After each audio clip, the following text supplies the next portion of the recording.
السلام عليكم. لا تنسوا الاعجاب بالفيديو والاشتراك في القناة تشجيعا لنا لنستمر بنشر المزيد ان شاء الله. السلام عليكم ورحمة الله تعالى وبركاته. مرحبا بكم معايا في فيديو جديد على القناة. نتمنى هذا الفيديو يلقاكم بخير وعلى خير وفي صحة جيدة ان شاء الله. اليوم جبت لكم واحد الوصفة او واحد السيرو طبيعي للكحبة او السعال.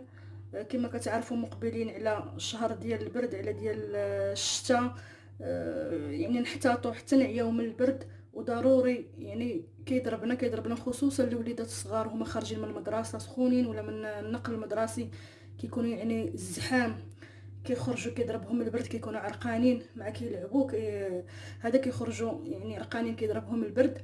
هاد الوصفه هذه زوينه بزاف، الا جربتوها لوليداتكم غادي تلاحظوا الفرق. حتى انا دابا بنتي ضربها البرد وبغيت نصاوبها ليها، قلت علاش لا نشاركها معكم. الوصفه كتكون من جوج ديال المكونات. عندنا فيها اللفت الابيض وعندنا فيها سكر كلاصي او سكر بودره. كاين اللي كيخدمها بطريقه اخرى، انا كنفضل نخدمها بهذه الطريقه اللي غادي نشاركها معكم. كناخذ واحد اللفته كنقيها وكنحكها في الحكاكه رقيقه، يعني كتجي على هذا الشكل هذا. كنحكها في الحكاكه الرقيقه. كنجيب واحد الزلافه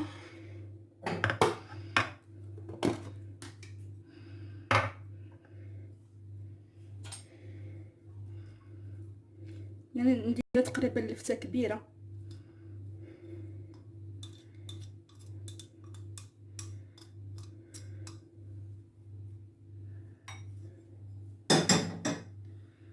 كنزيد عليها واحد 4 ديال المعالق ديال السكر كلاصي.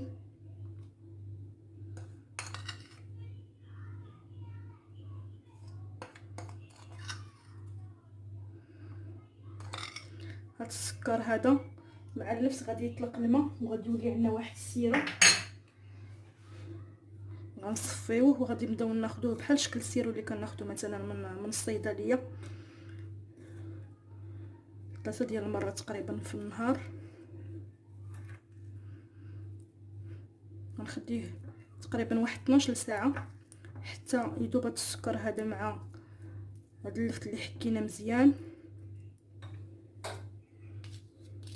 وغادي يطلق واحد الماء، وديك الساعه عاد غادي نصفيه، ولا ممكن ما نصفيش نخليه فيه يعني كنبرك عليه غير هكا بالمعلقه كيطلع ليا ديك الماء ديالو وكنعطيه ليهم يشربوه. هاد الوصفه هذه زوينه بزاف بزاف، يعني الناس داروا وصفات اخرين وداروا سيروات، وهاد الوصفه هذه لقاو عليها الراحه. دابا غادي نخليه هكايا واحد 12 ساعه، ومن بعد غادي نوريكم الشكل ديالو كيفاش كيولي. بالنسبه للطريقه الثانيه اللي قلت لكم عليها وغالبا ما كنديرهاش، كندير الطريقه الاولى اللي شاركت معكم. كناخذوا واحد اللفته هكا ونخويوها على هذا الشكل هذا، وناخذوا السكر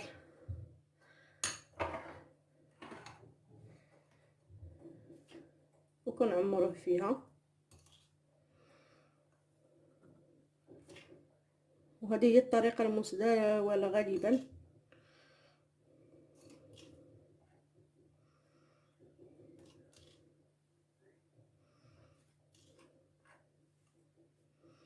صافي نعمروها على هذا الشكل هذا.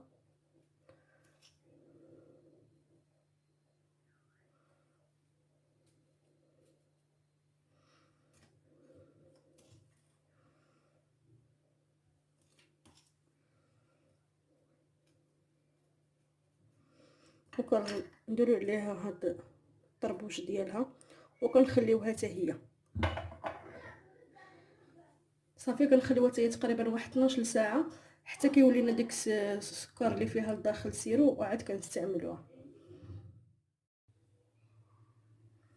بعد ما كدوز تقريبا ديك 12 ساعه بحال هكاك، هذا هو الشكل اللي كيولي عليه ديك اللفت، هو هذا. داك السكر كله كيتحول بحال الشكل ديال السيرو.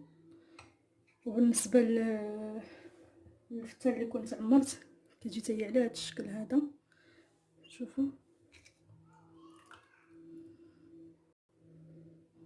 يعني انا علاش ما كنبغيش ندير هاد الطريقه هذه على ود يعني بهاد يعني هاد الفتة غير غادي تطيح، ما غاديش نستافد منها.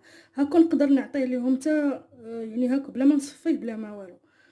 بغينا نصفيوه كنصفيوه، نجيبو شي حاجه هكا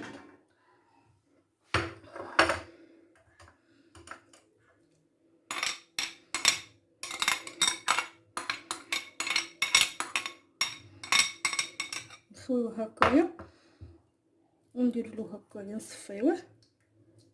كنحصلو على واحد السيرو. انا علاش هضرت على الوليدات في هاد الوصفه هذه بالضبط، حيت ما كيبغيوش ياكلوا مثلا الثومه والزيت، يعني كتجيهم شويه زعيقه، ولا الدراري الصغار راكم عارفينهم. هاد الوصفه هذه حيت حلوه غيبغيو يشربوه ليكم. هكا كنبقاو نبركو عليه باش كيخرج لنا داك العصاره ديالو.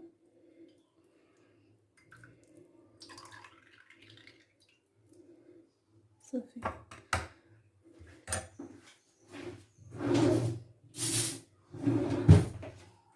وهذا هو السيرو ديالنا، كيجي على هذا الشكل هذا. كنديروه في واحد القريعه، من الافضل الا كانت شي قريعه ديال السيرونيت كتكون مغسوله، كنخويوه فيها ونعطيوه ليهم واحد 3 المرات في النهار. طبيعي ما تخافوش منه. وراه كما قلت لكم في الاول ديال الفيديو ان الناس بزاف جربوها هاد الوصفه هذه ولقاو عليها الراحه. نتمنى حتى نتوما تجربوها.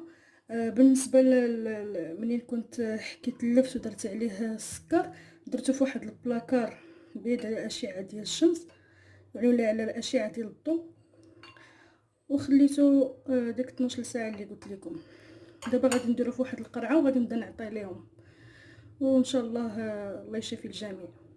نتمنى هاد الفيديو يعجبكم، ونتمنى هاد الوصفه هذه تجربوها، وشكرا على المتابعه ديالكم. ما تنساوش لايك واشتراك، والسلام عليكم ورحمه الله.